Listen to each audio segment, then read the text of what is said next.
Halo Sobat Jelajah Budaya, kembali lagi bersama kami di kanal yang akan membawa kalian berkeliling dan mengenal lebih dalam setiap sudut Nusantara. Kali ini, kita akan mendarat di salah satu kecamatan yang memesona di Kabupaten Malang, Jawa Timur, yaitu Kecamatan Pagak. Siapa nih yang tinggal di Pagak? Coba absen di kolom komentar ya. Buat kalian yang penasaran, tetap di sini karena kita akan kupas tuntas semua hal menarik tentang Pagak. Jangan lupa dukung terus kanal Jelajah Budaya dengan menekan tombol subscribe dan nyalakan loncengnya, agar kalian tidak ketinggalan petualangan kita selanjutnya. Oke, mari kita mulai. Kecamatan Pagak mungkin terdengar asing bagi sebagian orang, tapi jangan salah, kecamatan ini menyimpan banyak sekali keunikan dan potensi yang luar biasa. Secara geografis, Pagak terletak di bagian selatan Kabupaten Malang. Letaknya cukup strategis loh. Di sebelah utara, Pagak berbatasan langsung dengan Kecamatan Kepanjen yang merupakan ibu kota kabupaten dan juga Kecamatan Gondang Legi.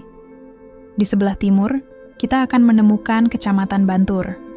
Sementara di sebelah selatan, Pagak berbatasan dengan Kecamatan Donomulyo dan di sebelah barat berbatasan dengan Kecamatan Kalipare. Jadi, posisinya diapit oleh beberapa kecamatan penting lainnya. Kecamatan Pagak ini terdiri dari 8 desa yang masing-masing punya ciri khasnya sendiri.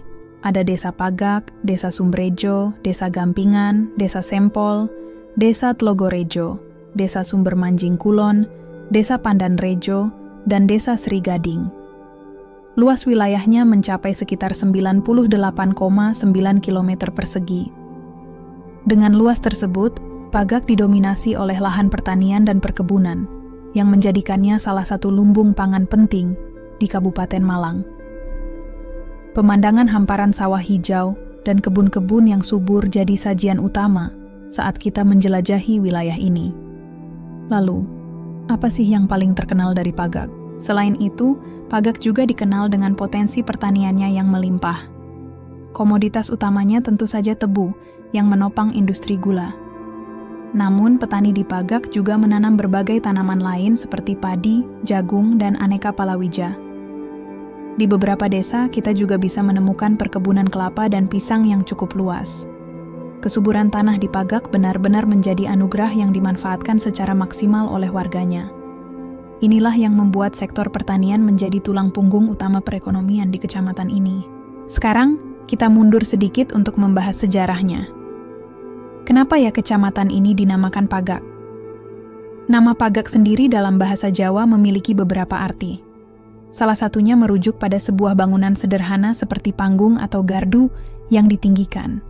Biasanya terbuat dari bambu, yang digunakan untuk mengawasi sawah atau ladang dari serangan hama seperti burung. Konon, di masa lalu, wilayah ini banyak terdapat pagak-pagak di tengah area persawahan yang luas. Dari sinilah nama Pagak kemudian melekat dan digunakan untuk menamai daerah ini. Cerita rakyat seperti ini memang seringkali menjadi asal-usul nama sebuah tempat di Jawa. Sangat menarik ya. Sayangnya, untuk tokoh spesifik di balik berdirinya Kecamatan Pagak secara resmi, catatannya tidak sejelas kecamatan-kecamatan lain yang memiliki tokoh babat alas yang legendaris. Pembentukan Pagak sebagai sebuah entitas kecamatan lebih merupakan hasil dari penataan administrasi pemerintahan oleh pemerintah kabupaten dari waktu ke waktu. Namun, tentu saja ada banyak tokoh lokal, para sesepuh desa, dan pemimpin masyarakat yang dari generasi ke generasi berjasa besar dalam membangun dan mengembangkan desa-desa di wilayah Pagak hingga menjadi seperti sekarang. Jasa mereka dalam menjaga tradisi, membangun infrastruktur lokal, dan memajukan masyarakat tentu tidak boleh kita lupakan. Lalu, bagaimana kondisi Kecamatan Pagak saat ini? Pagak terus berkembang menjadi kecamatan yang dinamis. Pembangunan infrastruktur seperti perbaikan jalan terus dilakukan untuk mempermudah akses antar desa dan menuju pusat kota di Kepanjen. Fasilitas publik seperti sekolah dari tingkat dasar hingga menengah, puskesmas, dan pasar tradisional juga tersedia untuk melayani kebutuhan masyarakat. Meskipun masih kental dengan suasana pedesaan yang asri, sentuhan modernitas perlahan mulai masuk, membawa perubahan positif bagi kehidupan warganya. Anak-anak muda di Pagak juga semakin kreatif. Banyak dari mereka yang setelah menempuh pendidikan di luar kota, kembali untuk membangun desanya. Mereka mulai merintis usaha-usaha kecil di bidang kuliner, kerajinan, atau bahkan agrowisata skala kecil. Semangat inilah yang membuat Pagak tidak hanya bergantung pada sektor pertanian tradisional, tetapi juga mulai melirik potensi-potensi baru. Nah, berbicara soal ekonomi, mari kita lihat data mengenai pendapatan per kapitanya. Berdasarkan data dari Badan Pusat Statistik Kabupaten Malang, pendapatan per kapita, atau lebih tepatnya produk domestik regional bruto per kapita, di wilayah yang didominasi sektor pertanian seperti Pagak, memang cenderung berada di level menengah jika dibandingkan dengan kecamatan yang memiliki pusat industri atau perdagangan besar. Namun, angka ini tidak sepenuhnya mencerminkan kesejahteraan real masyarakatnya. Dengan biaya hidup yang relatif lebih rendah, dan kemampuan untuk memenuhi kebutuhan pangan dari hasil bumi sendiri, kualitas hidup masyarakat Pagak bisa dibilang cukup baik dan tentram. Perekonomian yang berbasis pada gotong royong dan kekeluargaan juga menjadi jaring pengaman sosial yang kuat di sini. Satu hal lagi yang menarik dari Pagak adalah potensi wisatanya yang masih tersembunyi. Meskipun belum sepopuler kecamatan lain seperti Poncokusumo atau Tumpang, yang menjadi gerbang menuju Bromo, Pagak punya pesonanya sendiri. Pemandangan alam pedesaan, perbukitan kapur di beberapa bagian wilayahnya, serta aliran sungai yang jernih, menawarkan potensi untuk dikembangkan sebagai destinasi wisata alam atau wisata pedesaan.